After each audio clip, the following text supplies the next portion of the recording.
We're joined today by Nimish Purohit, the chairman of the International Gaming Standards Association. Thank you for being with us. Very excited to be here. Thank you, Kelsey. I mean, you've stepped into some big shoes. You were appointed as the chairman of the IGSA in early 2024, following Earl G. Hall, a good friend of ours. He's lauded your previous partnership as chairman and co-chairman, calling it a two-person package. But how do you feel then stepping into this new role? Yeah, Earl is a good friend of the industry, and really, he's provided a steady hand over the years as well. And the one good thing is, after the elections happen, I also have a very good vice chair, and who has taken on my previous role as vice chair as well. So that new one-two punch is Martin Pidak from Playtech. And he has done a very good job of providing the support that I was traditionally providing Earl as well. So that's kind of the one good thing that's come in as well. And then the other thing is just from a stability standpoint, right? Like as the rest of the world is changing, there's a good blend of stability that's been provided by the other board members as well. So as an example, we have Syed Hussein, who's from Oregon State Lottery, and he's been there for at least as long as I've been there as well. And then finally, we've had some changes at the staff level as well. So we have the incoming president with Mark Pace, but he's not a stranger to the industry or to the organization. So it's a good blend of continuity, fresh thoughts, but then, people like Earl are only a phone call away. And so are others that if you ever want to call on them. Yeah, I mean, you guys together bring together a lot of gaming industry experience from various different fields as well. It's good to see that comprehensive approach towards something which is a standard setting association. Speaking of the industry, you've mentioned right now that it's at an inflection point. Why do you say that? Uh, the industry is always changing, right? That's the one thing some people say one constant is change, right? Just from our perspective, though, what we look at some of the recent topics that have garnered a lot of attention that are kind of like, hey, what are we doing about this? So as that kind of feedback comes in, we're focusing on two really niche areas that we think we can fill the void from a technical standpoint and also best practices. So one is ethical AI and artificial systems in general, artificial intelligence systems. And the other one is cyber resiliency. And from our perspective as well, we look at how can we create some standards and best practices that can be a little bit of a lift and shift into the industry, and mainly to work at the behest of regulators as well, who we very closely partner with. So those are the kind of the inflection point where artificial intelligence is only expected to accelerate in its journey. And unfortunately, so is cyber resiliency, but that makes it a little bit more fun in terms of how can we raise all ships in the industry on those two topics as well. What's going to be the balance point between regulation and reining in the bad actors but allowing them the freedom to still operate and keep this industry alive? Yeah, it's a really good question, right? Because I used to be a regulator before as well. And the thing that we look at is how do we partner with those regulatory organizations? So some examples, right? Just to give you a little practical approach that we take as well. We work closely with the International Association for Gaming Regulators. And then also anytime there is an industry event like at ICE, as an example, that happened very recently, we have staff that go out and engage with the regulators there and just ask them, like, what is it that keeps you up at night, right? Like, what is it that the industry can do to help you? And how can we keep that as a best practice slash technical approach and allow you to use technology? And more importantly, how do you adequately regulate the technology that does exactly what you're talking about? Blend in one approach where we're allowing innovation to come in. But on the flip side, like, they're also gatekeepers into the integrity of the industry. So it's a fun challenge, but at the same time, like, one that we take very seriously in filling that specialized lane that we operate in. But how does that then work in terms of interfacing with your other international, let's say partner associations or other groups which are trying to then make sure that we're setting the proper standards for the industry? No, great question. So I'll say it this way. If things are not done right in terms of partnership and collaboration, duplication happens, right? And no one likes duplication. So internally as well. So I'll give an aristocrat example. So we have other leaders within Aristocrat that go and engage with these organizations. And what we try to do, as well as the rest of the industry does this as well, is we go and talk like, hey, what's going on in associations like AGEM, or what's going on at AGA, from an American Gaming Association, or Associated Gaming Equipment Manufacturers. So blend of kind of a regional approach, and then a blend of an approach that is done on a global scale as well for international jurisdictions like Asia Pacific, et cetera. And then what we try to do is come back and we say, all right, we got a handle on this. Can you help out with X, Y, and Z?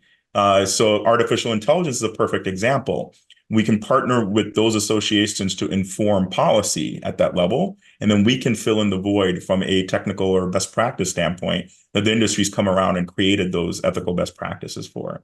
But yeah, long story short, we do this to make sure that the resources being what they are everywhere else, we're not duplicating any of the efforts and making sure that it's synergized as best as it can. I mean, it's very tough because I mean, as you previously said, there is no such thing as an AI standard within gaming. So trying to keep up with that, it must be very difficult for the IGSA to be able to gather all of the information and then accurately put it forward. But what have been the steps so far, and how do you think that they've been received, and are they starting to bear fruit? No, great question, and then thanks for that. Catch of that. Yeah, there's no such thing as AI in gaming in general, and when you look at the best practices and regulations and standards, and that's where we came together as an industry and said, all right, let's come up with something that we know generative AI is skyrocketing in terms of interest, in terms of the pace and the evolution. We know systems in general around the world are also evolving. What can the IGSA do? And as we form the committee, we've taken an approach where it's kind of an all hands on deck with all the manufacturers. We've also invited a couple of regulators to be active. There's actually a couple of tribal regulators who are very technically savvy that have also come in. And then it's an approach that is omni-channel. So we have iGaming globally as well as land-based that's represented. And what we do is we'll come up with a series of policies and standards, look at what, as an example, what the European Union might have done, or, with the recent passage as well, and look at areas where is data protection a key area? Can we take a risk-based approach? If you do this, what are some of the things that, that we can implement that are actually testable / auditable from a regulatory standpoint as well? And then after doing a series of proposed standards, we go in and calibrate with a specialized committee called the Regulatory Compliance Committee for IGSA. And that regulatory committee is actually comprised of regulators. So when we presented this after working on some draft standards for about 4 or 5 months, we got glowing reviews that, yep, you are on the right path. We haven't even thought about this. Keep doing what you're doing. And it's good to get that feedback. And I know it's a little bit of a longer answer, but the bearing fruit part, I'll just address that too. So we've looked at like some common sense things as well that are very unique to gaming, which is how do we audit the outcomes of algorithms as well and AI systems? So something as simple as, hey, the industry recommends that let's do a biannual audit of the output just to make sure that it's not going outside of its intended norms.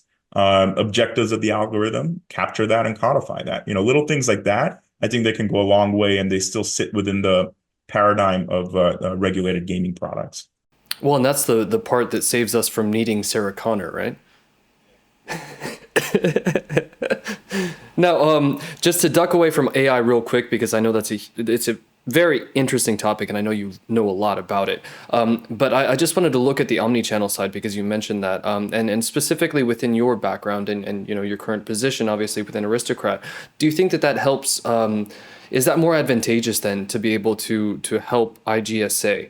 Because you've got that insight, you're on the ground, you understand everything that's happening, you know exactly what people need.